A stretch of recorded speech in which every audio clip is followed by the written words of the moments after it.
Hello friend, welcome to my YouTube channel success time. आप सभी दोस्तों का मेरे चैनल पे बहुत बहुत स्वागत है। दोस्तों, आज के इस वीडियो में हम लोग प्रतिशत निकालना सीखेंगे।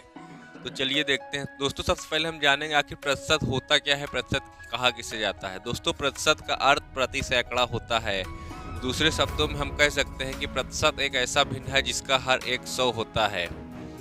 दोस्तों, अब बात करते हैं प्रतिशत के चिन्ह या सिंबल की। प्रतिशत का चिन्ह या सिंबल कैसा होता है। दोस्तों, प्रतिशत को हम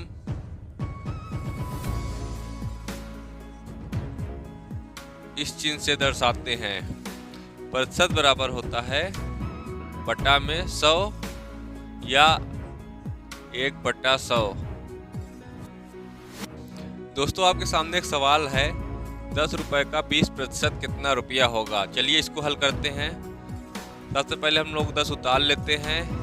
अब यहाँ पे का मतलब समझ लीजिए। का यहाँ का मतलब होता है गुणा का चिन्ह, और 20% निकालना है तो इस 20 हम लोग उतार लेते हैं।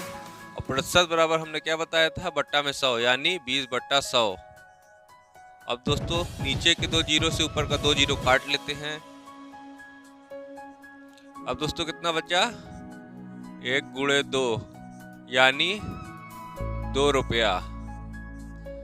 10 रुपए का 20% 2 रुपया होगा। दूसरा सवाल देखते हैं।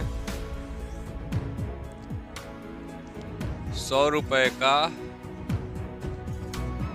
30% कितना रुपया होगा।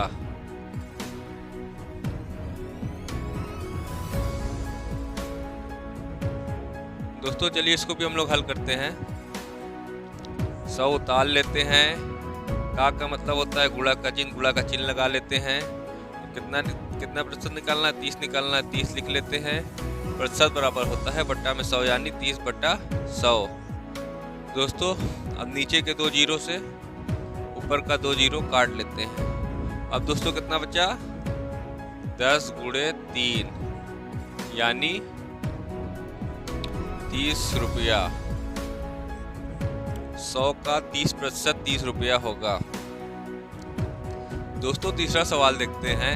400 का 30% कितना रुपया होगा। तो चलिए दोस्तों इसको हल करते हैं। 400 उतार लेते हैं। अब यहाँ पे गुणा का चिन्ह लगा लेते हैं। अब कितना निकालना है प्रतिशत, 30% निकालना है। 30 लिखते हैं। अब प्रतिशत बराबर होता है बट्टा में 100, यानी 30/100। अब दोस्तों, नीचे के 2 जीरो से ऊपर का 2 जीरो काट लेते हैं। दोस्तों कितना बचा, 40 गुणे 3 यानी 120 रुपया। 400 का 30% 120 रुपया होगा। दोस्तों, चौथा सवाल देखते हैं। 5000 का 5% कितना रुपया होगा। चलिए इसको हम लोग हल करते हैं। 5000 उतार लेते हैं। का के जगह गुणा का चिन्ह लगाते हैं। अब 5% निकालना है, 5 लिखते हैं। और परसेंटेज बराबर जानते ही आप लोग कितना होता है, बट्टा में 100 यानी 5/100। अब नीचे के 2 जीरो से ऊपर का 2 जीरो काट लेते हैं। अब बच्चा दोस्तों कितना, 50 गुणे 5 यानी 250। 5000 का 5% 250 रुपया होगा। दोस्तों, पांचवा सवाल देखते हैं। 500 का 4% कितना रुपया होगा। चलिए इसको हम लोग हल करते हैं। 500 उतार लेते हैं। और यहाँ पे का मतलब होता है गुणा का चिन्ह लगा लेते हैं। अब कितना प्रतिशत निकालना है, 4% निकालना है। तो 4 को यहाँ लिखते हैं। और प्रतिशत बराबर होता है बट्टा में 100, यानी 4/100। दोस्तों, अब नीचे के 2 जीरो से ऊपर का 2 जीरो काट लेते हैं। दोस्तों, अब कितना बचा, 5 गुणे 4 यानी 20 रुपया। 500 का 4% कितना रुपया हो गया, 20 रुपया। दोस्तों, छठा प्रश्न जिसका उत्तर आपको बताना है। 7000 का 15% कितना रुपया होगा। दोस्तों, अगर आपको इस प्रश्न का उत्तर पता हो तो प्लीज़ कमेंट बॉक्स में ज़रूर लिख कर जाएँ। और दोस्तों, अगर आपको हमारी छोटी सी वीडियो अच्छी लगी हो तो प्लीज़ एक लाइक, और चैनल पर नए हो तो प्लीज़ सब्सक्राइब जरूर कीजिएगा। तो मिलते हैं दोस्तों एक नई वीडियो के साथ। तब तक के लिए आप सभी को बाय बाय एंड दिल से थैंक्स।